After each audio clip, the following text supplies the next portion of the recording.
Welcome to healthy living without medicine. আজকের আমি আপনাদের সঙ্গে শেয়ার করব একটা কঠিন নার্ভের রোগ, যেটার সংক্ষিপ্ত নাম MND, মোটর নিউরন ডিজিজ। এই রোগের প্রতিরোধ নিয়ে, প্রিভেনশন নিয়ে কথা বলবো। এই রোগটি একটি ভয়ঙ্কর রোগ, ফেটাল ডিজিজ। মানুষ মৃত্যু মুখে পতিত হয়, তাহলে খুব আগে সচেতনতা জরুরি। ক্যান্সারের মতো ভয়ঙ্কর একটি নার্ভের রোগ। তো আমরা প্রতিরোধ করতে গেলে প্রথমে তার কারণ জানতে হবে, আর আগে তো রোগটাকে চিনতে হবে। তাহলে আমরা সংক্ষেপে লক্ষণ, কারণ এবং কিভাবে প্রতিরোধ করব। যদি একবার কেউ আমরা এই রোগে আক্রান্ত হই, তাহলে তার যা চিকিৎসা আছে আধুনিক চিকিৎসা ব্যবস্থায়, সেগুলো আমাদের করতে হবে। কিন্তু আমরা আলোচনা সীমাবদ্ধ রাখব এর প্রতিরোধ নিয়ে, ম্যানেজমেন্ট নিয়ে। প্রথমে চলুন দেখে নিই এই মোটর নিউরন ডিজিজ, এই MND রোগটির কী কী লক্ষণ দেখা দেয়। আস্তে আস্তে হঠাৎ করে তো লক্ষণ দেখা দেবে না। প্রথমে দেখবেন আপনার কাঁধে বা হাতে বা পায়ে প্রথম সিমটম দেখা দেবে। হয়তো হাতের ভেতরে মাংসপেশিগুলো ইনভলন্টারিলি মুভ করছে, কাঁপছে, বা একটা ইলেকট্রিক লাইক ওয়েভ কিছুক্ষণ ধরে হাতের ভেতরের একটা অংশে বয়ে যাচ্ছে, বা ধরুন হাতের বা পায়ের কোনো একটা মাংসপেশি আস্তে আস্তে ভেতরে বসে যাচ্ছে, এই সিমটম।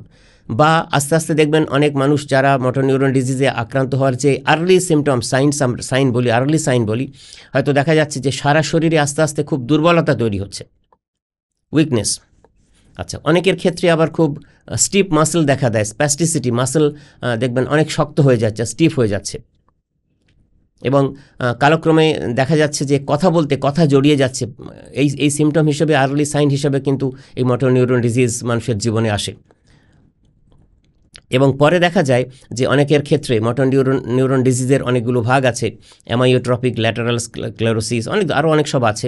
তো সবগুলোর ক্ষেত্রেই সাধারণভাবে অনেক পেশেন্টের ক্ষেত্রে মুখে আস্তে আস্তে স্যালাইভা বা লালা আসতে শুরু করে, প্রচুর পরিমাণে, এতটাই লালা আসতে শুরু করে যে রুমাল দিয়ে বারবার মুছতে হয়। এই ধরনের সিমটমগুলো মূলত early signs of motor neuron disease হিসেবে আমরা উল্লেখ করি। এছাড়া মোটর নিউরন ডিজিজে আক্রান্ত হওয়ার প্রাথমিক স্তরে বা একটু যখন ডিজিজ প্রগ্রেশন শুরু হয়, তখন ব্রিদিং প্রবলেম শুরু হয়, নিঃশ্বাস প্রশ্বাস নিতে শুরু হয় ব্রেনের অক্সিজেন সাপ্লাইয়ের অভাবের কারণে, অন্যান্য অনেক কারণে। এছাড়া পেশেন্ট যদি একবার শুয়ে থাকার পজিশনে থাকেন, তো এপাশ ওপাশ করতে তার অনেক যন্ত্রণা হয় এবং করতে তার খুব অসুবিধে হয়। এই সমস্যাগুলো এই মোটর নিউরন ডিজিজের লক্ষণ হিসেবে আমরা সাধারণভাবে উল্লেখ করে থাকি বা আমরা পেয়ে থাকি। এখন আমরা একটু আলোচনা করব যে কী কারণে মোটর নিউরন ডিজিজ হতে পারে। এখানেও উঠে আসছে জিন মিউটেশনের কথা। SOD1 বা F72 এই জিন মিউটেশনের কারণে আমাদের ব্রেনের যে কেমিক্যাল প্রসেস আছে, নিউরোপ্লাস্টিসিটি আছে, সেখানে অনেক ধরনের জটিলতা তৈরি হয়, নিউরোটক্সিসিটি তৈরি হয়, যার কারণে আস্তে আস্তে মোটর নার্ভ আক্রান্ত হতে শুরু করে, ব্রেনের কেমিক্যাল চেঞ্জেসে হতে শুরু করে। এছাড়া যারা বিভিন্ন ধরনের হেভি মেটালস, হার্মফুল কেমিক্যালসের এক্সপোজারে থাকেন, তাদেরও এই মোটর নিউরন ডিজিজ হওয়ার প্রবণতা দেখা দিতে পারে। অনেক মানুষ আছেন যারা মাসের পর মাস, বছরের পর বছর খুব ভালো ঘুমাতে পারেন না, স্লিপ ডিপ্রাইভড, ইনসমনিয়ায় ভুগছেন, তাদেরও এই সমস্যা হতে পারে। এমনকি যাদের অক্সিডেটিভ স্ট্রেস হয় বিভিন্ন কারণে, অক্সিডেটিভ স্ট্রেসও কিন্তু সময় সময় হয়তো সরাসরি মোটর নিউরন ডিজিজের কারণ নয়, কিন্তু ট্রিগার ফ্যাক্টর হিসাবে দেখা দেয়। এছাড়া মোটর নিউরন ডিজিজের কারণ হিসেবে গ্লুটামেট টক্সিসিটির কথা বলা হয়। গ্লুটামেট একটি নিউরোকেমিক্যাল, এর টক্সিসিটি থেকে ব্রেন কেমিক্যালসের অ্যাবনর্মালিটিস দেখা দেয়। অনেক সময় অন্য ধরনের কেমিক্যালসের টক্সিন, যেগুলো আমাদের শরীরে বিভিন্নভাবে ঢোকে, সেগুলো কারণ হিসেবে দেখা দেয়। আমাদের ব্রেনের মাইটোকন্ড্রিয়াতে এমন অনেক নিউরোকেমিক্যালস ডিসইন্টিগ্রেশন হওয়ার পরে তৈরি হয়, যেগুলো কালক্রমে আমাদের মোটর নিউরনকে আক্রান্ত করতে পারে।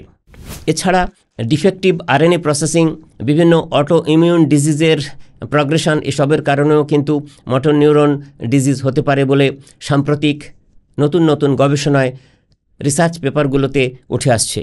মোটর নিউরন ডিজিজের কারণ প্রসঙ্গে আমি বিভিন্ন রকম মিথস আছে, যেগুলো কিন্তু বৈজ্ঞানিকভাবে প্রমাণিত নয়, সেগুলোর কথা বলবো। যেমন অনেকের ধারণা যে ভ্যাকসিন নিলে নাকি কালক্রমে মোটর নিউরন ডিজিজ হতে পারে, এ কথাটি একেবারেই ঠিক নয়। এছাড়া মোটর নিউরন ডিজিজ অনেকে বলেন যে কন্টাজিয়াস, মানে একজনের হলে অন্যজনেরও হতে পারে, তারও কোনো বৈজ্ঞানিক ভিত্তি নেই। এগুলো কিন্তু বিভিন্ন রকমভাবে আমরা শুনি, কিন্তু এগুলো কখনোই ঠিক নয়। আর মানসিক রোগের কারণে মোটর নিউরন ডিজিজ হয়, একথাও অনেককে বলতে শোনা যায়, সেগুলো কিন্তু ঠিক নয়। অবশ্যই ট্রিগারিং ফ্যাক্টর হিসাবে মানসিক রোগ থেকে যে ব্রেন কেমিক্যাল চেঞ্জেস হয় সেগুলো আমরা ধরতে পারি, কিন্তু মানসিক বিশেষ কোনো রোগের কারণে মোটর নিউরন ডিজিজ হতে পারে, এগুলো কিন্তু কোনো প্রমাণ নেই বৈজ্ঞানিকভাবে। এখন আমরা খুব সংক্ষেপে আলোচনা করব এই মোটর নিউরন ডিজিজ প্রতিরোধে, এর প্রিভেনশনে আমরা কি করতে পারি, কি প্রিকশন আমরা নিতে পারি। আমরা সুস্থ সবল মানুষ যারা, আমরা বিভিন্ন বয়সের, যারা মধ্যবয়সী, প্রৌঢ় বয়সে, বৃদ্ধ বয়সে, আমরা কি করতে পারি। প্রথমেই যেটা করতে হবে, কেননা খাবার হচ্ছে ওষুধ, তো আমাদের খাবার যেন হেলদি হয়, সেক্ষেত্রে একদম নির্দিষ্টভাবে আমাদের ব্রেনের যত রকম ফাংশনস আছে সেগুলোকে যথাযথ রাখার জন্যে সবার আগে দরকার ওমেগা 3 ফ্যাটি অ্যাসিডের কথা আপনারা জানেন, এবং DHA ডেকোসাহেক্সায়োনিক অ্যাসিডের কথা। তো এই ওমেগা 3 ফ্যাটি অ্যাসিড সমৃদ্ধ খাবার দাবার সবসময় আমাদের খাদ্য তালিকায় রাখতে হবে। বিভিন্ন ধরনের ফ্রুটস, ড্রাই ফ্রুটস, এগুলো তো রাখবেন। পাশাপাশি আমি নির্দিষ্ট করে বলবো যে সামুদ্রিক নোনা মাছ, ডিপ সি ফিশ, এসব মাছে পর্যাপ্ত পরিমাণে ওমেগা 3 এবং ডেকোসাহেক্সায়োনিক অ্যাসিড পাওয়া যায়। আমাদের বাজারে বাংলা ভাষায় এই পশ্চিমবঙ্গে, বাংলাদেশে, আমাদের গাঙ্গেয় অঞ্চলে প্রচুর পরিমাণে নোনা মাছ পাওয়া যায়। আমি খুব দামি ইলিশ মাছের কথা ছেড়ে দিলাম, কিন্তু ভেটকি মাছ, গুড়জালি মাছ, লোটে মাছ, পমফ্রেট, এরকম অনেক মাছ আছে। বিভিন্ন রকম মাছ যদি বড়রাও খাই, ছোটোদেরও আমরা খাওয়াই, তাহলে কিন্তু খাদ্য তালিকায় এই খাবারগুলো আমাদের ব্রেন সুপারচার্জার হিসেবে ভীষণভাবে কাজে লাগবে। এছাড়াও অ্যান্টিঅক্সিডেন্ট সমৃদ্ধ খাবার। অ্যান্টিঅক্সিডেন্ট হচ্ছে আমাদের যে ব্রেনের যে নিউরোকেমিক্যাল সার্কিট, যেখানে 8টি নিউরোকেমিক্যালস আছে, dopamine, serotonin, gamma amino butyric acid, epinephrine, norepinephrine, tryptophan, histidine, এই সব আছে। সবগুলোর কার্যক্ষমতা ঠিকঠাকভাবে রাখার জন্যে আমাদের খাবারের মধ্যে কিন্তু অ্যান্টিঅক্সিডেন্ট সবসময় রাখতে হবে। কেননা আমাদের শরীরে, আমাদের ব্রেনে যে ফ্রি র্যাডিক্যালসগুলো তৈরি হয় সেগুলোকে রিলিজ করার জন্যে অ্যান্টিঅক্সিডেন্ট সমৃদ্ধ খাবার সবসময় দরকার, যেগুলোর মাধ্যমে কিন্তু এই টক্সিনসগুলো আমাদের শরীর থেকে বেরিয়ে যাবে।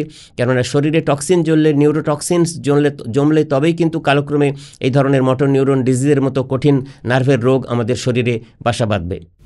এছাড়া আমাদের খাদ্য তালিকায় folate, magnesium, vitamin E, vitamin C, এইগুলোর সমৃদ্ধ খাবার দাবার প্রচুর পরিমাণে রাখতে হবে।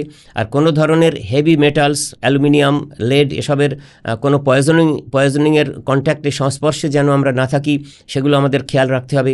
এগুলো যদি আমরা একটু সচেতনভাবে আমাদের লাইফস্টাইল মডিফিকেশন করতে পারি, তাহলে কিন্তু আমাদের এই মোটর নিউরন ডিজিজের মতো জীবনঘাতী নার্ভের রোগে আমাদের আক্রান্ত হতে হবে না। এছাড়া আরও যেগুলো একটু খেয়াল রাখতে হবে, আমাদের শরীরে যাতে ভিটামিন ডির সংশ্লেষণ হয়, সেজন্য আমাদের অনেকটা সময় সূর্যালোকে থাকতে হবে, আমাদের শরীর চর্চা করতে হবে, হাইড্রেটেড থাকতে হবে। এক্সারসাইজ মাস্ট সবসময়। সুস্থ শরীর, সুস্থ মন, সুস্থ মস্তিষ্কের জন্যে, সুস্থ স্পাইনাল কর্ডের জন্যে শরীরচর্চার ভূমিকা অনস্বীকার্য সবসময়। সবশেষে কিছু খাবার দাবার আমাদের খাদ্য তালিকা থেকে সরিয়ে ফেলতে হবে। যেমন যে খাবার দাবারগুলো প্রসেসড খাবার, ফুড অ্যাডিটিভস দেওয়া, ভয়ঙ্কর ধরনের কেমিক্যালস দেওয়া, হার্মফুল কেমিক্যালস, যেগুলো ব্রেন হেলথের জন্য খুবই খারাপ, সেই খাবারগুলো আমরা কোনো সময় আমাদের খাদ্য তালিকাতে রাখবো না। এগুলো যদি চর্চা করি এবং অ্যালকোহল থেকে, সিগারেটস, এইসবের নেশা থেকে আমরা যদি দূরে থাকি, তাহলে আমরা সুস্থ সবল জীবন যাপন করে আমাদের এই পৃথিবীতে আশায় এসে যে কর্মকাণ্ড করে যাওয়ার, সব করে আমরা সুস্থভাবে, আমরা কেউ হসপিটালের বেডে মরতে চাই না, আমরা নিজেদের বিছানায় মৃত্যুশয্যায় শায়িত হয়ে এ পৃথিবী ছেড়ে চলে যেতে চাই। সেজন্যে সচেতনতার মাধ্যমে আমাদের শুধু মোটর নিউরন ডিজিজ না, MNDর মতো নয়, যে কোনো ধরনের নার্ভের রোগ বা যে কোনো ধরনের প্রাণঘাতী রোগ থেকে রক্ষা পেতে গেলে আমাদের এই সচেতনতাই হচ্ছে সবচেয়ে বড় হাতিয়ার। ধন্যবাদ।